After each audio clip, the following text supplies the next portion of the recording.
Et avant de laisser la parole à Mickaël Briand et Yann Grasset, peut-être quelques informations pratiques par rapport à ce webinaire. Je pense que vous êtes tous coutumiers maintenant des infos pratiques, à savoir que ce webinaire sera enregistré. Donc, il sera mis à disposition en replay sur la chaîne YouTube de Fibois. Merci également de couper vos micros pour éviter les échos et pour qu'on ait tous un confort d'écoute optimum. Pour les questions, alors c'est assez classique, hein, réservez vos questions soit en direct si vous souhaitez les poser de vive voix, soit vous pouvez aussi les poser au fur et à mesure dans le chat. Et en fait, on y répondra juste à la fin. Donc, vous allez dans l'onglet conversation, je pense que c'est le plus simple. Ça permettra d'avoir le déroulé des questions au fur et à mesure. Et je crois que j'ai rien oublié. Donc, l'objectif, c'est de pouvoir finir au plus tard à 10 heures. Donc, là, on est à 37 participants. Donc, on va commencer. Tout d'abord, alors pour ce premier webinaire, donc comme je vous le disais, l'idée c'était de proposer, de présenter une innovation portée par le collectif Quarco. Et donc, pour ce faire, je vais donc laisser la parole à Mickaël Briand, qui est directeur technique bois chez ABAC Ingénierie du collectif Quarco, Yann Grasset, ingénieur projet, et nous aurons aussi en appui technique dans le chat Angélique Lyon, qui est directrice technique et associée du collectif Quarco, qui est également la référente technique béton, qui pourra aussi, si besoin, préciser des éléments de réponse.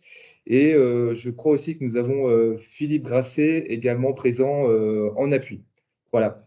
Donc, je vous propose de lancer la présentation et de laisser la main à Mickaël et Yann. Bon webinaire à tous et à tout à l'heure.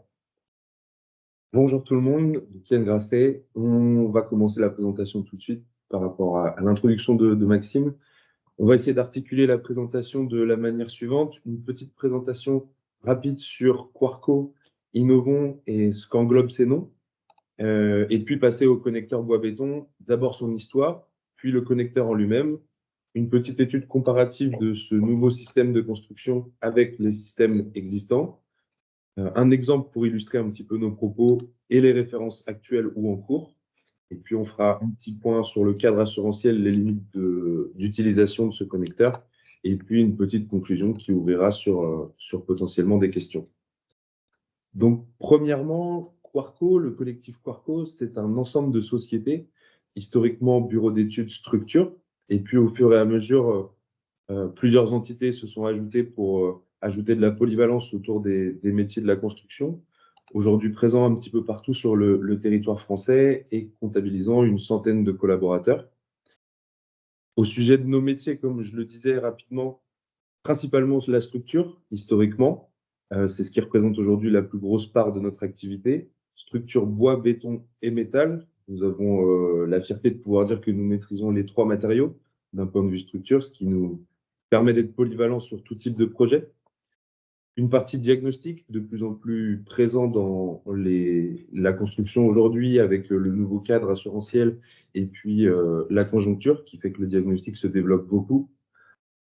L'habitat, qui pour nous est une spécialité aussi d'un point de vue maison individuelle avec une société spécialisée dans la construction de maisons individuelles. Une partie maîtrise d'œuvre, économie de la construction et OPC avec la société Etc. dans le bassin nantais. Et puis récemment, une nouvelle corde à notre arc, la partie assistance à maîtrise d'ouvrage, afin d'accompagner les clients dès la phase amont des projets pour que le projet se déroule correctement. Et donc, dans ces noms-là, on n'a pas vu apparaître Innovons, étant donné qu'Innovons est un petit peu à part. Innovons, c'est l'incubateur d'innovation du collectif Quarco, c'est-à-dire que c'est un petit peu la boîte à idées, la R&D du collectif. Pourquoi innover? Pourquoi créer Innovons? Finalement, aujourd'hui, on remarque de nouveaux enjeux qui sont réglementaires et environnementaux. Et pour tendre vers ces nouveaux enjeux qui sont déjà présents aujourd'hui, par exemple avec la RE 2020 que vous connaissez tous, et puis vers l'objectif final qui est la neutralité carbone en 2050, la filière de la construction a besoin d'innovation pour améliorer ces axes-là. Et donc, Innovons a été créé pour y contribuer, trouver des innovations intelligente dans ce sens. Et la première innovation est donc le connecteur bois-béton.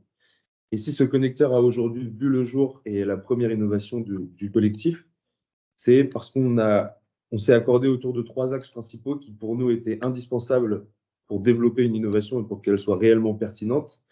Les 3 axes sont la sobriété, la simplicité du connecteur. C'est créer quelque chose de simple à mettre en œuvre, ne pas casser les codes ou les cycles déjà existants dans la construction, ne pas chambouler les process actuels. L'efficience, c'est-à-dire avoir une vraie valeur ajoutée, avoir une innovation qui apporte quelque chose réellement sur les chantiers et dans la construction, et puis qui soit économiquement viable, étant donné qu'aujourd'hui, dans la construction, on ne peut pas déroger à la règle de l'économie, qui est vraiment très importante. Ces facteurs étant réunis autour du connecteur, il a donc pu voir le jour, et je vais laisser Mickaël vous expliquer comment.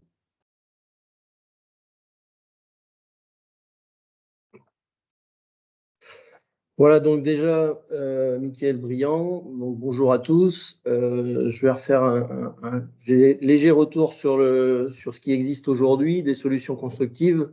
Donc historiquement, aujourd'hui, beaucoup de bâtiments ont été fabriqués et conçus en structure tout béton. Donc c'est un peu le mode de constructif historique en France. Particularité, c'est bien sûr la robustesse du matériau, l'aspect structurel, avec en termes d'isolation un doublage à l'intérieur et souvent une ITE à l'extérieur. Depuis une vingtaine d'années, et plus principalement il y a une dizaine d'années, on retrouve des bâtiments qui aujourd'hui la demandent de par l'enjeu environnemental et d'intégrer du bois dans la construction. Donc, on parle aujourd'hui beaucoup de bâtiments en structure tout bois avec du mur ossature bois porteur d'un plancher ou du poteau-poutre bois porteur d'un plancher.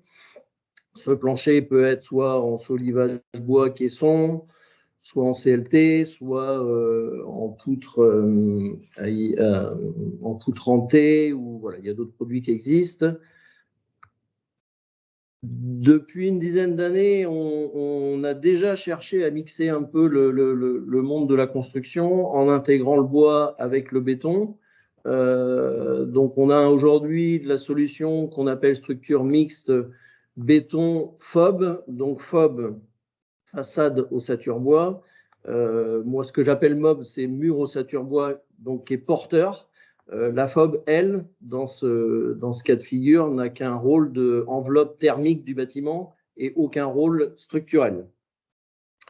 Et puis par rapport à ça, en tant que bureau d'études, maîtrise d'œuvre, en tant que bureau d'études exé, on a eu des cas et des projets sur lesquels on a beaucoup travaillé. Les maîtres d'ouvrage veulent du bois, veulent un bâtiment pas cher, et on se rend compte que à la fin des études, quand on aligne tous les chiffres, le client n'a pas les moyens de se le payer, et il n'y a rien de plus frustrant de voir que tout le travail qui a été accompli, il est mis à la poubelle et on passe à autre chose. Donc par rapport à ça, effectivement, on a cherché à innover, à trouver des solutions un petit peu entre tout ça, qui permettent de placer un système plus vertueux en termes d'écologie et économique. Voilà, donc la solution qui reste une solution alternative, on construira toujours des bâtiments tout béton ou tout bois ou en mixte FOB, c'est en fin de compte de rendre cette façade ossature bois sur la structure mixte porteuse du plancher. Et donc, du coup, on a créé donc le mur ossature bois porteur d'un plancher béton, qui est une solution efficiente et qui permet donc d'être économique. Alors cette solution, elle s'intègre dans différents bâtiments. Là aujourd'hui, dans ce qu'on est en train de parler, on parle beaucoup de logements ou de tertiaires sur plusieurs niveaux. On peut aussi le mettre sur des bâtiments publics, sur de l'ERP ou du bâtiment bureau.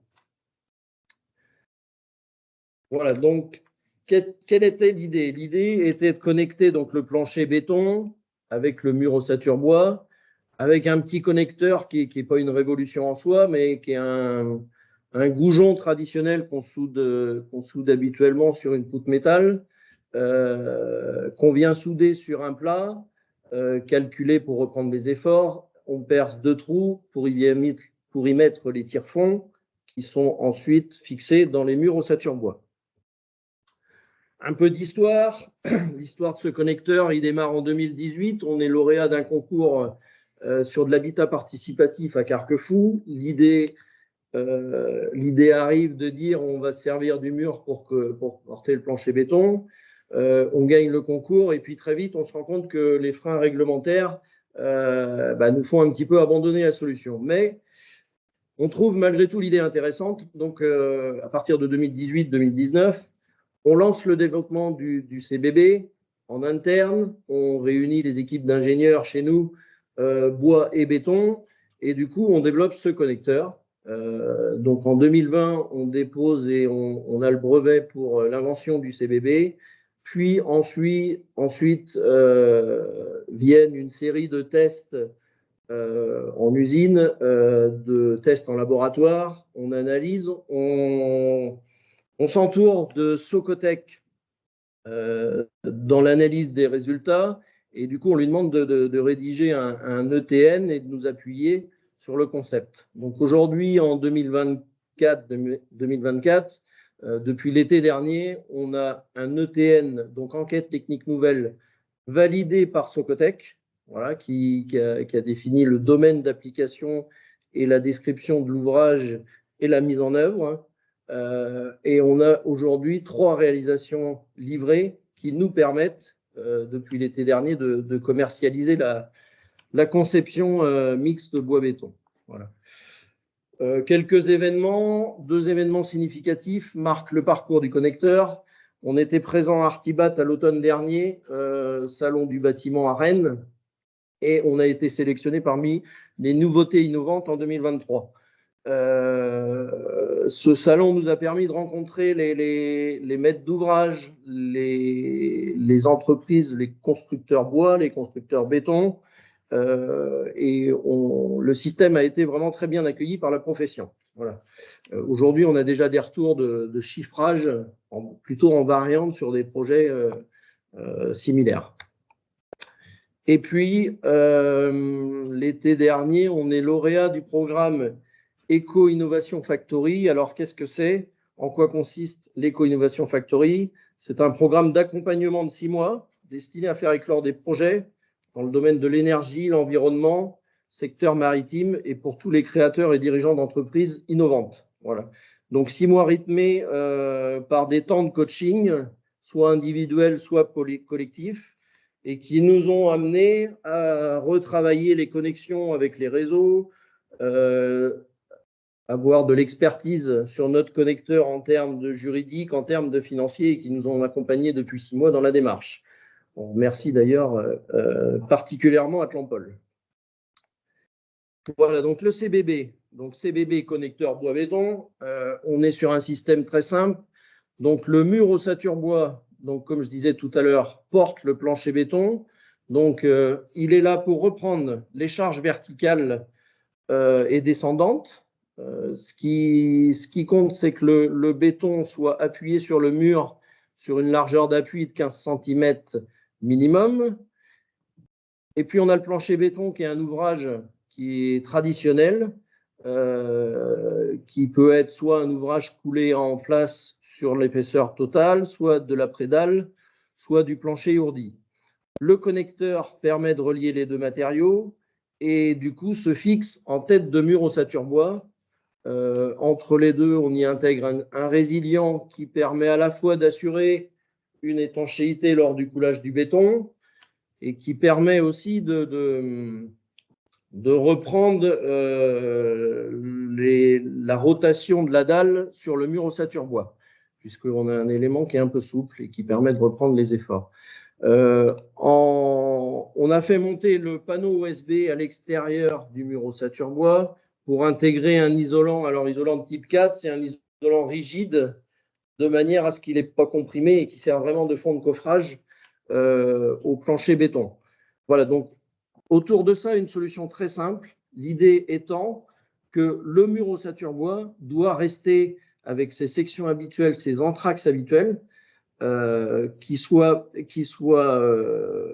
qui soit capable d'être fabriqué par n'importe quel industriel et qui soit capable d'être mis en œuvre par n'importe quel constructeur bois-béton. De même pour le plancher béton, on est sur une solution vraiment traditionnelle avec un ferraillage comme sur un plancher béton traditionnel. Du coup, la solution, c'est que le connecteur permet de reprendre les efforts horizontaux du bâtiment. Alors, ce qu'il faut remarquer, c'est que on parle des façades extérieures. Pardon.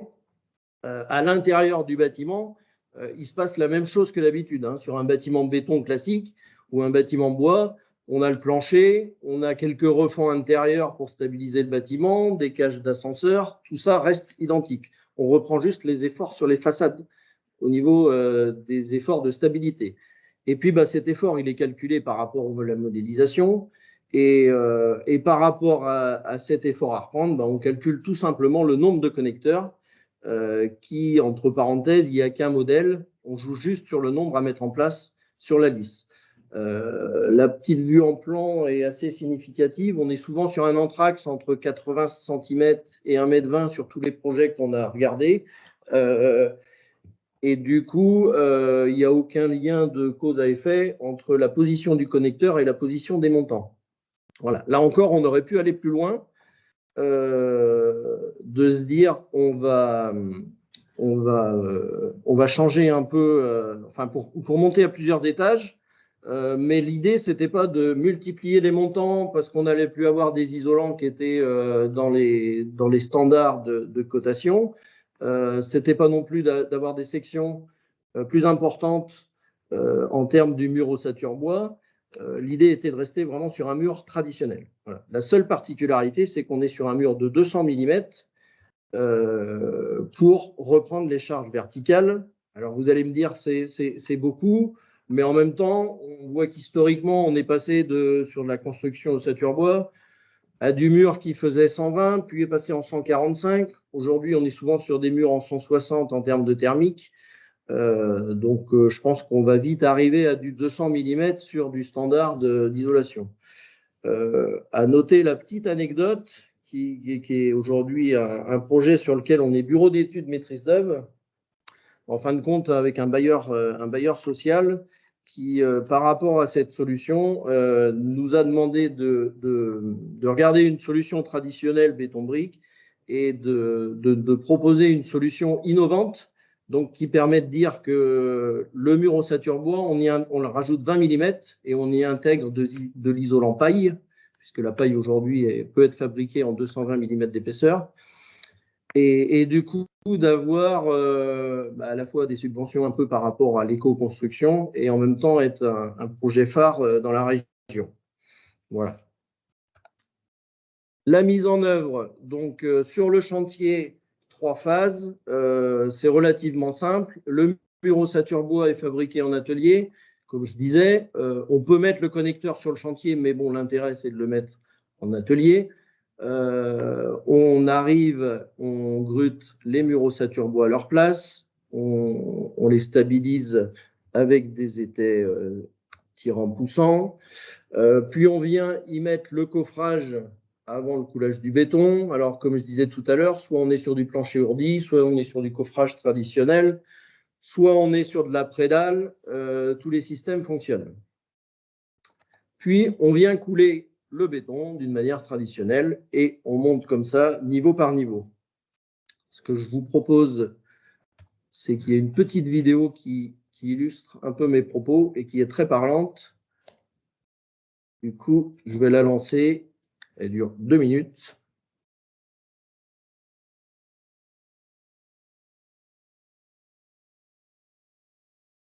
Du coup, c'est un chantier traditionnel où on arrive, on pose les murs sur la longrine ou le plancher béton directement. Vous voyez les connecteurs qui sont mis en place. On y intègre les éléments intérieurs qui, là, sont du poteau-poutre, et plutôt sur un logement traditionnel. On vient y intégrer ici, l'exemple pris, c'est des poutres ourdelles, les poutres ourdies, le fond de coffrage qui est en panneau bois, et puis on coule le béton. Et puis, on monte comme ça, niveau par niveau, Voilà, donc système assez simple. En termes de mise en œuvre, pas de révolution, juste former des équipes peut-être de gros œuvres à poser du mur ossature-bois, parce qu'aujourd'hui, on voit bien que ces produits-là, ils peuvent être proposés souvent sur des lots clos couverts ou au moins du lot structure bois-béton. Voilà. Un détail un petit peu plus abouti au niveau du principe. Donc, on retrouve un petit peu ce que j'ai dit avec la double lisse. Là, ici, on est dans le cas d'une prédale. Le plancher béton, les aciers, l'isolant qui fait fond de coffrage, l'OSB, et on monte niveau par niveau. Alors, le domaine d'application nous permet d'aller jusqu'à 3 niveaux cumulés. Alors, on ne parle pas de R plus 3, mais bien 3 niveaux cumulés, c'est-à-dire qu'on peut avoir un R plus 5 avec 2 premiers niveaux de béton et 3 niveaux de bois. Voilà. Alors là aussi, on aurait pu faire plus, mais comme je disais tout à l'heure, on sortait du standard du MOB et du coup, on complexifiait la chose. On a malgré tout intégré dans l'ETN la possibilité de remplacer ce mur ossature bois par un mur CLT. Qu'est-ce que c'est qu'un mur CLT? Alors moi je dis pour ceux qui ne connaissent pas, c'est un mur en lamellé collé croisé. Faut prendre l'image du contreplaqué qu'on trouve dans le commerce, sauf que le contreplaqué il fait plutôt 20 mm d'épaisseur. Là on est sur des épaisseurs plutôt de 100 à 200 mm sur ce produit-là. Et l'épaisseur du pli d'un contreplaqué est de 2 mm. Là on est plutôt sur des plis de lamelles de bois massif de 40 mm d'épaisseur. Donc, en gros, il faut avoir en tête, pour ceux qui ne connaissent pas, que le CLT, Cross Laminated Timber en anglais, est un produit bois qui ressemble à un contreplaqué géant. Voilà. Et du coup, ce CLT permet, de par sa résistance, reprendre des charges verticales plus importantes que le mur ossature bois. Donc, avec ce système, on arrive à monter à 5 niveaux cumulés. Du coup, petite particularité, c'est l'intégration de la lisse en tête de ce mur CLT et reprise de manière à avoir la largeur d'appui suffisante avec une muraillère, puisqu'en général, sur des murs CLT de façade, on est souvent sur des épaisseurs de 120 à 140 mm, donc insuffisant pour porter le plancher béton. Voilà, donc là aussi, tous ces éléments-là peuvent être mis en place en atelier. Et puis, quand on est en CLT, en général, on travaille plutôt sur de l'ITE extérieur avec un doublage ou non à l'intérieur. Voilà. Donc, je résume. Le connecteur sur du MOB, 3 niveaux maxi. Le connecteur sur du mur CLT, 5 niveaux. Voilà, et puis là, on va vous faire part un peu d'une étude comparative qui a été réalisée par 2 ingénieurs ICAM qui ont fait leur projet de fin d'études. On leur a demandé, en fin de compte, de comparer les solutions qui existaient avec la solution que l'on proposait. Voilà, donc on va balayer un petit peu là ensemble les critères sur les différents systèmes existants. Donc déjà, on va parler de coût du projet, d'économie. Ce qu'il faut retenir, c'est que la structure béton est un système historiquement et assez économique. Quid du sujet, c'est qu'il faut y intégrer aujourd'hui l'intégration du bois pour répondre au niveau des enjeux environnementaux. La structure bois est la solution qui amène de l'environnement. Maintenant, c'est une solution qui est un petit peu plus onéreuse et donc, comme je disais tout à l'heure, qui ne permet pas de passer sur tous les projets. La solution mixte béton façade ossature bois est une solution aujourd'hui qui est efficace. Et nous, comment on se place par rapport à tout ça? On a comparé par rapport à une solution structure bois facilement quand on remplace le plancher bois par un plancher béton. On arrive vite à une économie de 40 à 50 € du mètre carré, bien sûr selon les charges qu'il y a à reprendre et selon les entraxes et les bandes de chargement. Et souvent, c'est ce qui se vérifie. Donc, on est plus économique.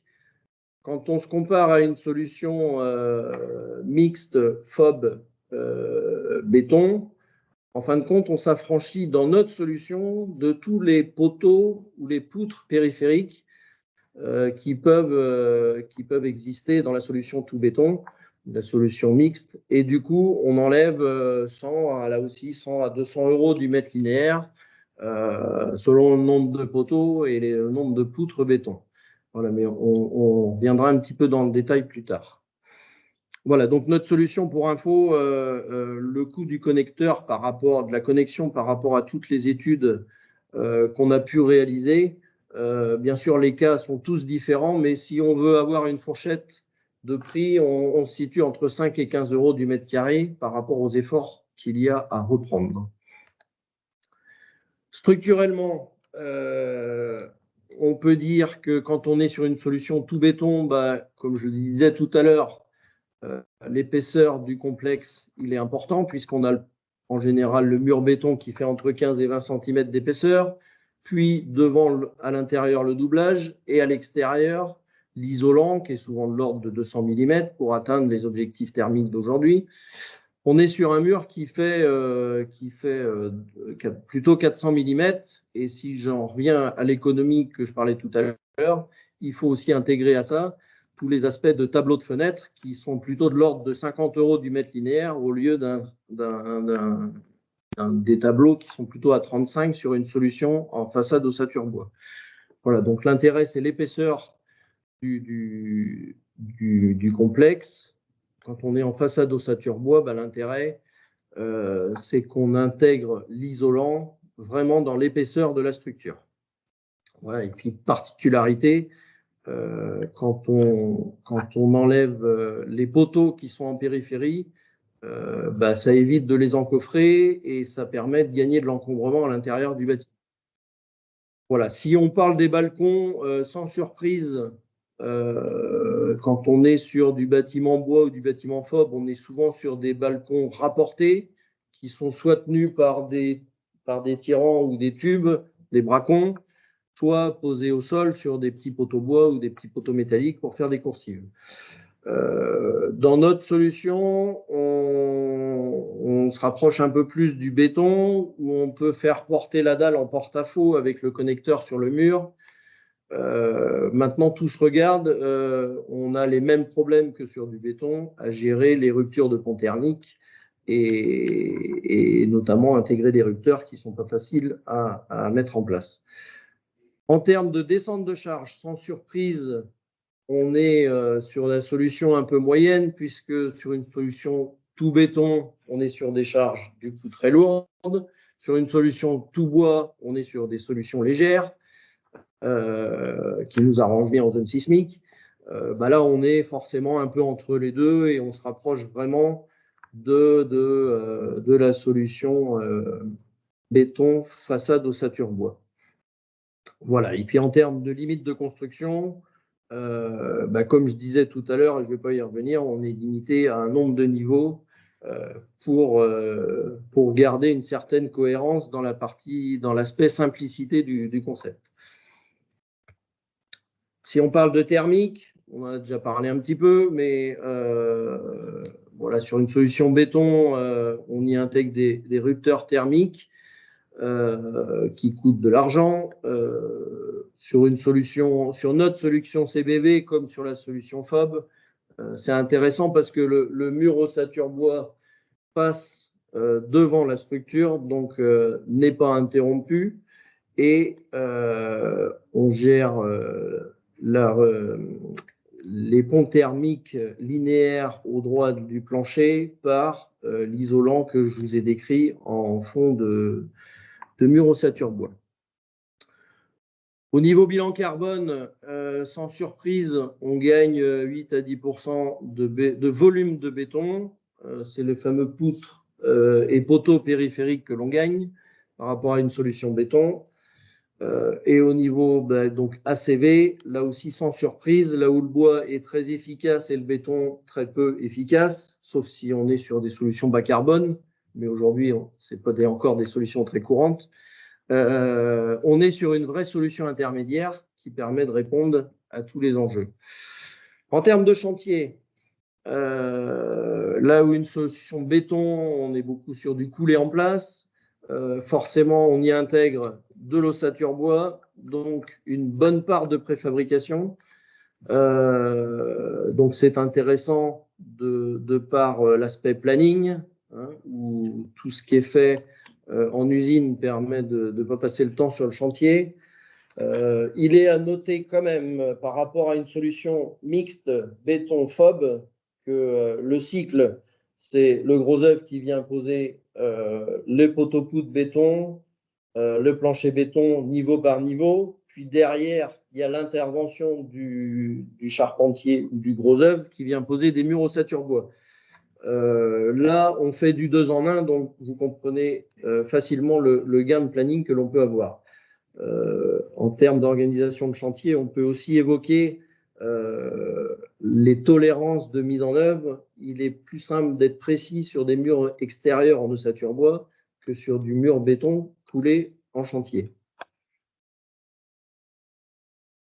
Voilà, donc quand on résume un peu tout ça, on se rend compte que le bilan du CBB, par rapport à tous ces atouts, qu'on parle de structure, de thermique, d'acoustique et d'écologie, se trouve sur une position assez moyenne. Donc, il est ni nul ni complètement bon, sauf sur la partie économique où là, on a un réel intérêt à proposer cette solution par rapport à toutes les solutions qui existent.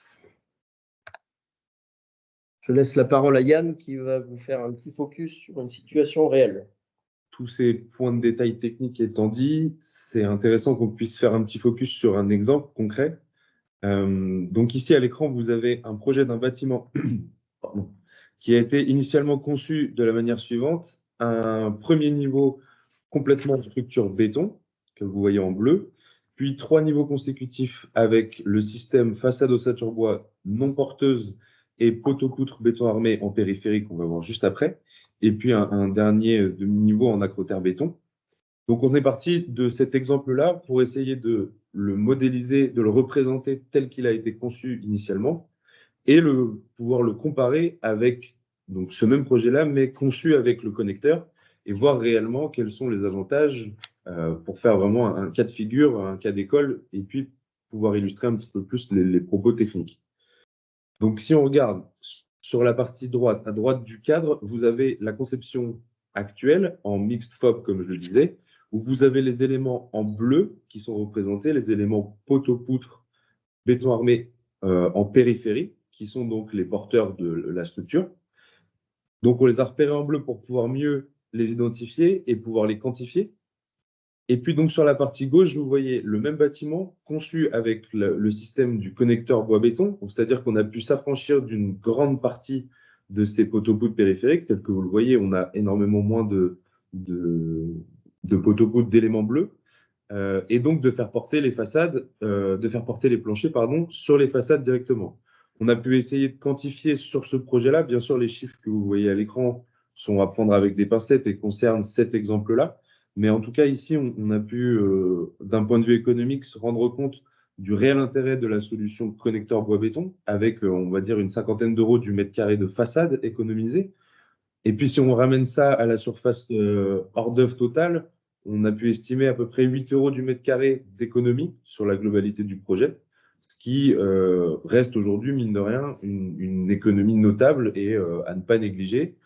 D'un point de vue structure, on a libéré des espaces à l'intérieur avec des poteaux et des poutres qui n'encombrent plus les différents niveaux. Et puis, si on raisonne d'un point de vue un petit peu plus ACV, on a estimé à peu près qu'on a fait 2% d'économie sur le volume béton.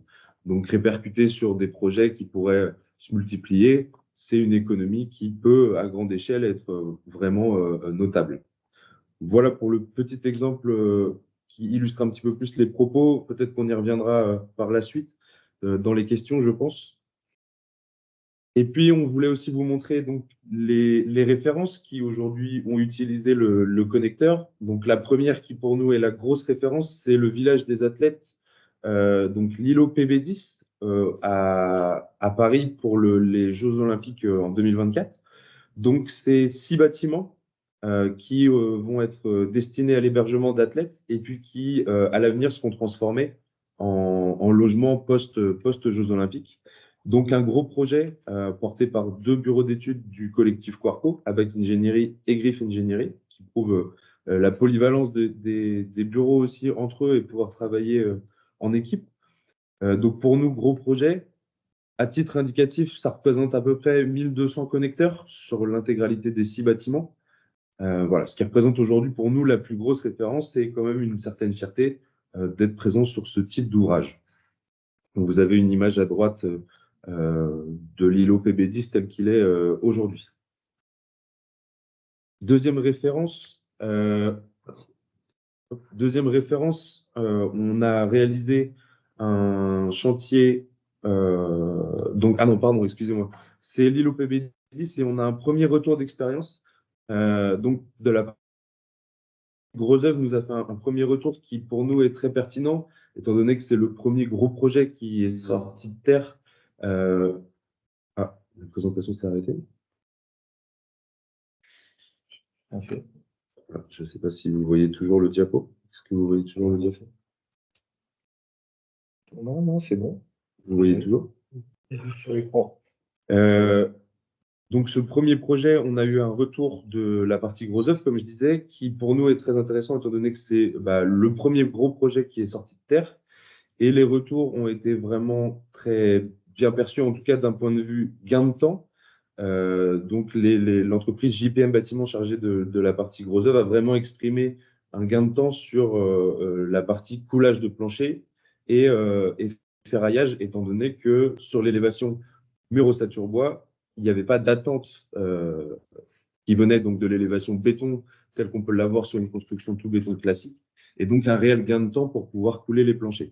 En tout cas, c'est le retour chantier qui a été vraiment le plus important d'un point de vue efficacité et roulement de chantier.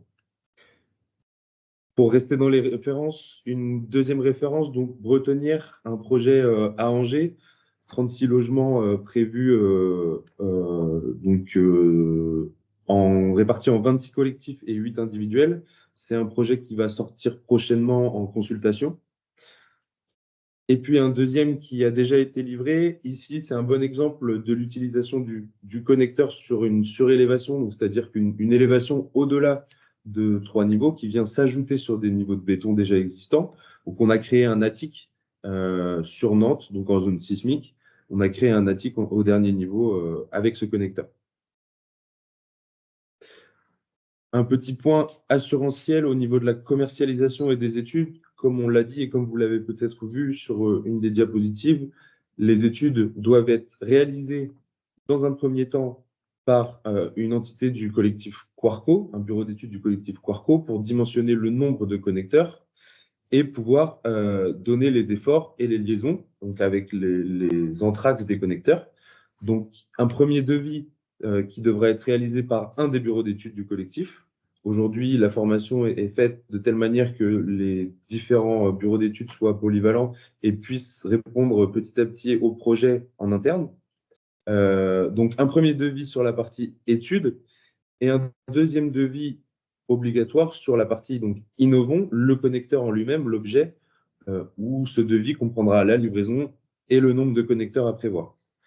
À savoir qu'aujourd'hui, le fait de devoir réaliser l'étude du connecteur ne nous oblige pas à réaliser l'étude complète du bâtiment d'un point de vue global projet.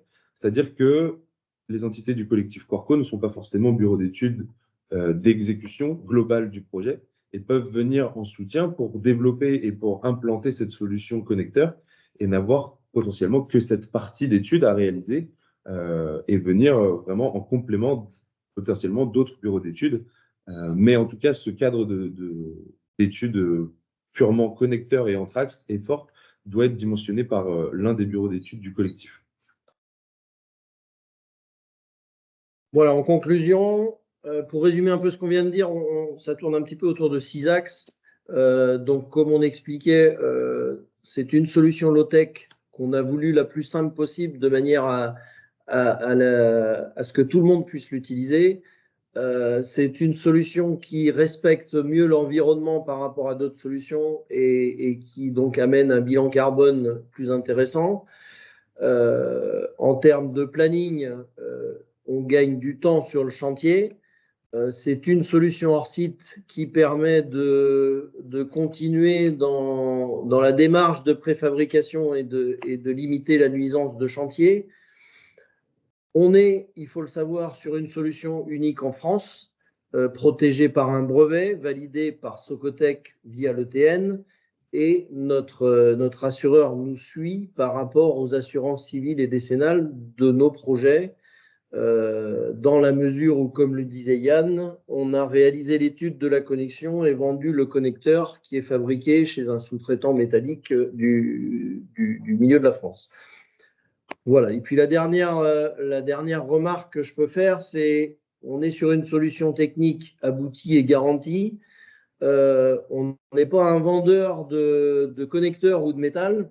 On est vraiment là pour développer ce concept. On est là pour vous accompagner, pour vous assister dans la mise en œuvre, que ce soit sur chantier ou en préfabrication. Et on ne va pas vous laisser tomber une fois qu'on aura calculé le nombre de connecteurs. De plus, on a besoin, en termes d'enrichissement, de vos retours d'expérience par rapport à la mise en œuvre, puisqu'on commence déjà à imaginer ce connecteur sous des formes un peu différentes et de manière à continuer l'aventure et de manière à développer le principe, quoi. Donc, c'est vraiment une équipe qui vous suit dans la démarche. Voilà. En conclusion, il y a un numéro de téléphone et un site internet innovant qui va vous permettre de nous consulter pour tous vos projets, que ce soit en phase amont, que ce soit sur des projets en variante de solutions FOB ou béton qui existent déjà. On est là pour vous amener cette solution alternative et en espérant la faire passer un maximum de fois. Voilà. Merci de votre attention. Merci, messieurs. Je viens tout juste dans le chat d'indiquer justement le lien internet vers le site innovons-maintenant.com sur la page dédiée au procédé. Et vous retrouverez aussi en téléchargement un PDF qui reprend une partie des slides qui ont été présentés. Et par ailleurs, le slide avec les coordonnées que vous avez devant vous seront aussi envoyés, vous seront envoyés à l'issue de la présentation. Il nous reste un petit quart d'heure pour évoquer les questions. Donc, je vais reprendre le fil du chat. Alors, je remercie Madame Lyon d'avoir répondu aux premières questions. Juste pour peut-être compléter, si vous souhaitez, messieurs, il y avait une première question sur quand même peut-être compléter s'il y a besoin. Est-ce que vous avez rencontré des difficultés de phasage au niveau de l'enchaînement des tâches? Et Madame Lyon répondait qu'il y avait que les chantiers déjà réalisés, le charpentier et le gros œuvre, ont réussi à bien travailler conjointement en anticipant leurs tâches. Nous n'avons pas eu de retour de difficulté de phasage. Est-ce que vous avez des choses à rajouter par rapport à ça? Non, c'est ce qu'on expliquait tout à l'heure. Le retour des gros œuvres est plutôt positif et ça leur permet plutôt de simplifier la mise en œuvre des aciers. Après, comme je disais, c'est aussi simple de poser un mur ossature bois sur une dalle béton que de venir couler un mur béton ou d'installer un pré-mur. Ok. Deuxième question, est-il possible d'installer le connecteur sur une muraillère bois reprise sur le MOB, permettant ainsi de s'affranchir du temps de séchage de la dalle? C'est-à-dire, alors peut-être que, alors je peux répéter ou sinon Bastien, CO peut-être préciser. Alors je peux reformuler la question, voilà, la redire. Est-il possible d'installer le connecteur sur une muraillère bois reprise sur le MOB, permettant ainsi de s'affranchir du temps de séchage de la dalle? Et le fait de le poser sur la muraillère pour le temps de séchage. Le temps de séchage, il est identique à un plancher béton coulé en place sur un mur béton. Ouais. Alors pour Monsieur CO, est-ce que la réponse vous convient ou est-ce que vous voulez préciser vos propos? N'hésitez pas. Alors je ne sais pas si vous pouvez chacune remettre votre micro. Peut-être Charline, si tu peux faire la manip. Je ne sais pas si c'est chacun à la main. Tout le monde peut reprendre la main et si les personnes veulent prendre la parole, ils peuvent. Il ne faut pas hésiter. Ok. Bon, du coup, sur cette question, je ne sais pas si Monsieur CO veut peut-être préciser ou si la réponse lui convient. Je regarde si dans le chat, non. Non, c'est bon? Bon, eh ben, je continue. Sur les prochaines questions, pardon, j'ai perdu le fil. Oui, il y Pardon, a une question. Oui, allez-y. vous m'entendez? Oui, Oui, allez-y. Sébastien de SEO. C'est la réponse pour moi, elle n'est pas complète. L'idée, c'était de savoir si éventuellement en posant mon connecteur sur une muraillère, je peux enchaîner 2 niveaux d'ossature sans attendre le gros avant. Parce qu'il y a toujours ce souci en D'accord. fait quand on fait du mur ossature bois de protection des murs en phase provisoire. Et l'idée, c'est que plus on va vite, plus on peut atteindre le niveau de couverture, plus on peut avoir un clos couvert sans pour autant avoir cette dalle du 2e niveau mise en avant. Alors aujourd'hui, on travaille sur un concept d'essayer de trouver une solution pour monter 2 niveaux de mur pour pouvoir coller 2 niveaux de béton en simultané. Mais de par votre question, on est pour l'instant obligé de vraiment poser le mur, couler la dalle, revenir poser un mur et recouler une dalle. Voilà. Ok. On est vraiment obligé de travailler niveau par niveau.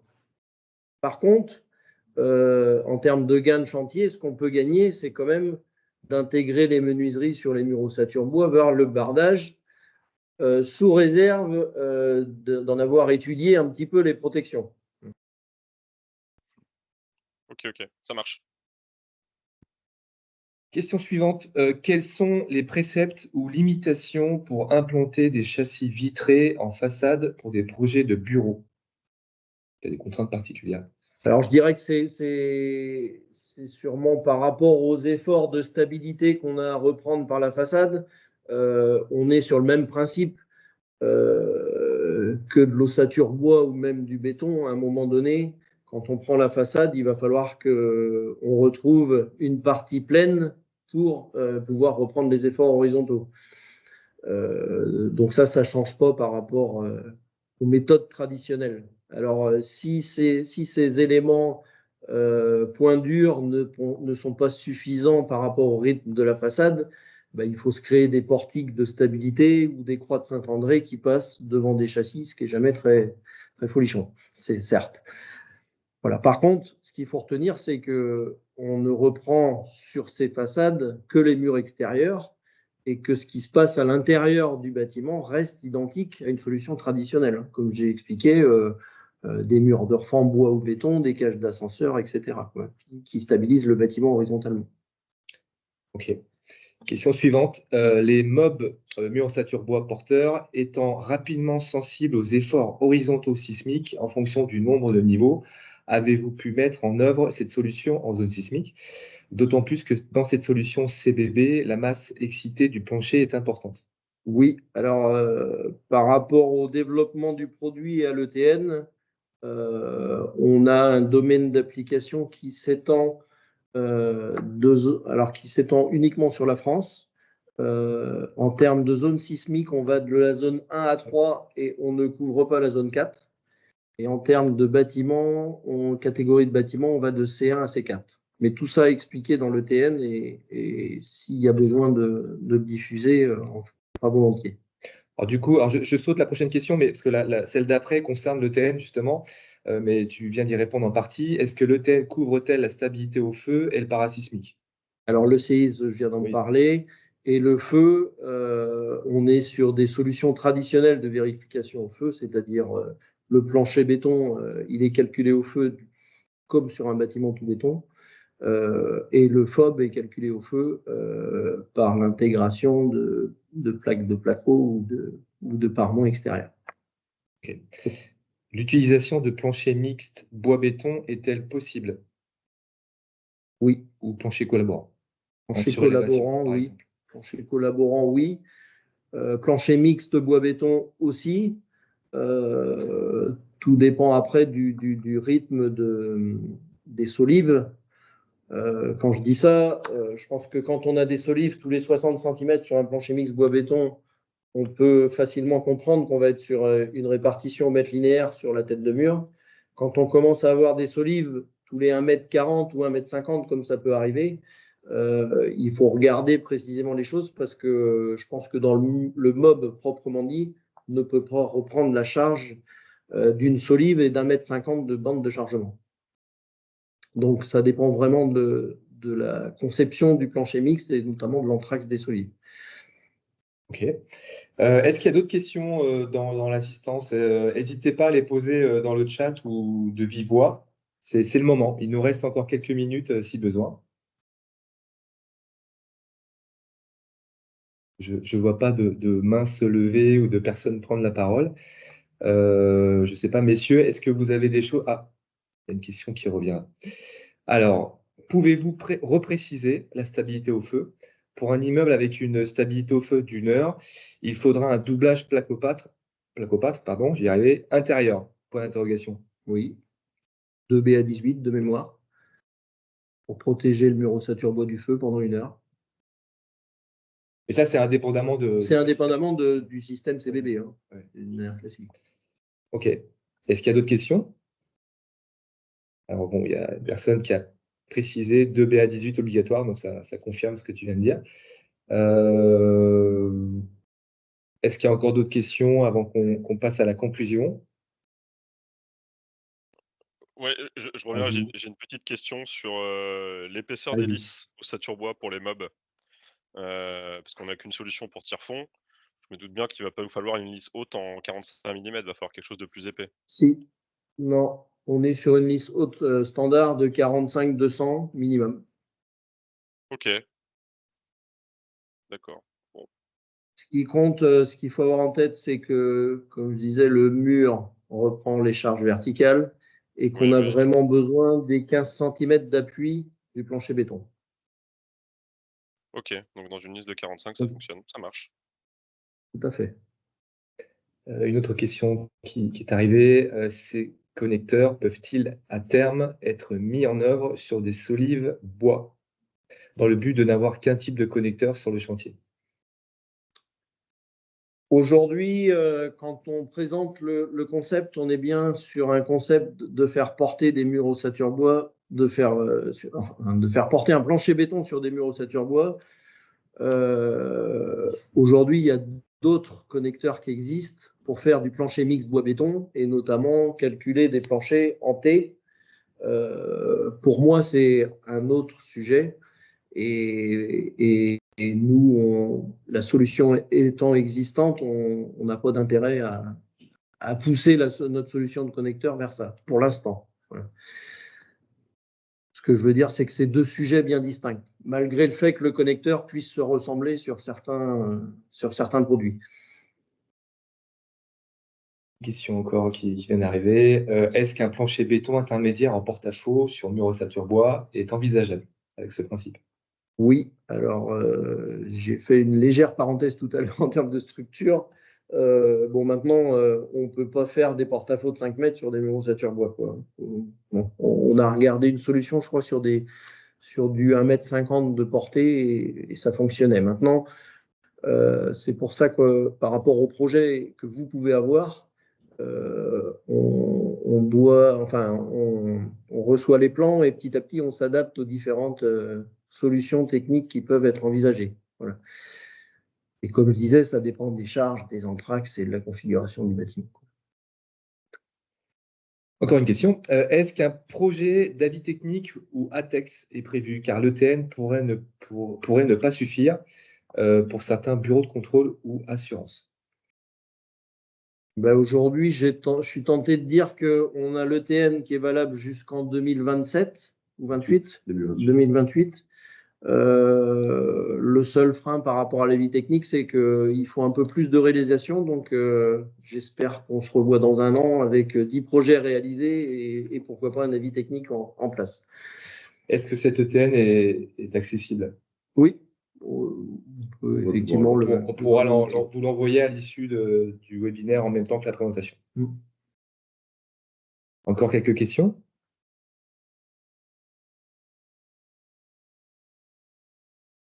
Je pense qu'on est arrivé à la fin des questions. Je laisse encore quelques secondes au cas où il y a encore une question. Quelle est la raideur linéique horizontale à intégrer dans un modèle pour une analyse modale? Alors là, c'est des aspects de calcul théorique où je vais avoir du mal à répondre. Ce que je vous propose, c'est de peut-être hors connexion, de se rapprocher de de Christophe Dezers, là, qui notamment est l'expert en termes de calcul. Et, chez vous? Oui, et qui est à l'origine du CBB, qui est basé à Bordeaux et qui saura répondre à ces questions. Parce que là, je n'ai pas forcément la réponse. Ça marche. Bien, bah écoutez, je vous propose de conclure, déjà de remercier les intervenants. Merci à vous. Merci à Fibois d'avoir pu partager cet événement. Avec plaisir. Écoutez, avant de clôturer et de vous quitter, peut-être quelques infos, quelques actus de chez Fibois. Alors déjà, on va vous envoyer un sondage qui va porter sur 2 sujets. La satisfaction, d'une part, de ce webinaire, et d'autre part, si vous avez vous-même des projets, des innovations, des procédés, voilà, des initiatives que vous voulez valoriser en tant qu'adhérent Fibois, n'hésitez pas à nous les soumettre. On sera ravis de pouvoir les valoriser dans ce format webinaire. Donc, on est vraiment preneur de vos informations. Et très rapidement, pour conclure, les prochaines actus de Fibois, ça commence, il y en a plusieurs. Il y a déjà le 7 mars et le 4 avril, on a 2 visites d'entreprise, ce qu'on appelle les Parlons Bois. Le 7 mars, nous serons chez Arbonis à Chemillé en Anjou. Donc, n'hésitez pas à à vous inscrire. Pardon. La deuxième visite, c'est une visite d'une scierie, la scierie mobile de Pêche Seule à Avoise en Sarthe. Et ensuite, on aura également une visite chantier qu'on appelle les Promenons-nous dans le bois, qui sera le 20 mars prochain dans le quartier République. C'est à quelques pas des bureaux Fibois, où il sera question de 2 chantiers assez exemplaires. Le premier, c'est le projet Gina, qui est un immeuble frugal et abordable de bureaux R+4 et R+6 en structure poteau-poutre, bois et béton, et façade de ossature bois. Le deuxième, c'est le projet Pigreen, qui est un immeuble bas carbone composé à 80% de bois, R+5, tout en CLT. On programme aussi prochainement une visite, une formation découverte de la construction bois autour d'Angers, autour du mois de mars et du mois d'avril. Et aussi, 3 dernières infos très rapidement. Si vous avez des projets réalisés, livrés à proposer pour le prix régional de la construction bois, sachez que les candidatures sont ouvertes jusqu'au 15 mars. Et puis, pour les adhérents aussi, on vous donne déjà rendez-vous le 4 juillet prochain pour l'Assemblée générale de Fibois. Et un petit peu avant aussi, petit rappel, le Carrefour international du bois, qui aura lieu du 28 au 30 mai prochain au Parc des expositions de la Beaujoire. Vous pouvez récupérer d'ores et déjà votre badge sur le site timmershow.com. Voilà. Si je peux ajouter quelque chose, tu parles du Carrefour, on aura un stand Quarco sur le Carrefour international du bois, où vous pourrez visualiser, on a une maquette à l'échelle 1 du mur ossature bois, le connecteur et le plancher béton. Très bien. Eh ben, merci. Merci aussi à vous, les participants. Merci pour votre présence. Merci pour les questions. Et on vous donne rendez-vous très bientôt pour un prochain webinaire. Très bonne journée à vous et à très bientôt.